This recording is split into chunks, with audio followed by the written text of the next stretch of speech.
A bill in the Nebraska legislature aims to protect student athletes. It's LB 463. It would require comprehensive plans designed to help students, faculty, and staff save lives in an emergency.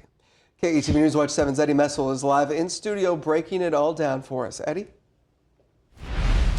Yeah, Bill Julie, LB 463 would require a cardiac emergency response plan in Nebraska schools and athletic events. The goal, well, it's to shorten the response time when youth athletes experience cardiac arrest. It is estimated that about 23,000 children 18 and under experience cardiac arrest outside of a hospital. Approximately 40% of those events are sports related. CPR is great. That is just buying time until somebody can get that heart reset electrically. And so that's where AEDs and knowing how to use them really matter. LB 463 requires schools statewide to have a cardiac emergency response plan. Just like a tornado drill or a fire drill or something like that, where we want them to know how to recognize symptoms of an electrical problem of the heart and what to do about it.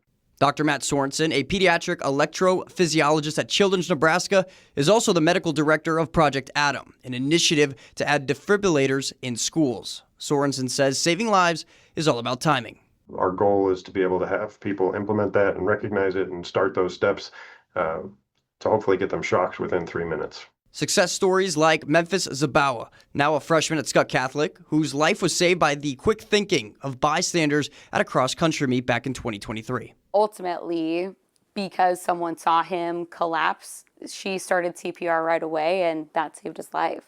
Memphis's mother, Erin, has become a major supporter of LB 463. States across the country require a mixture of 3 different policies in schools. Do you require an AED? Do you teach people how to use them? And is there an emergency response plan? There are 4 that don't have any of those policies passed into law. And it's sad to see Nebraska as one of those 4. Zabawa's message to those debating on LB 463? It really is a no-brainer. It's about saving lives. It shouldn't be about any sort of time constraints or money constraints. It's about saving lives, helping people.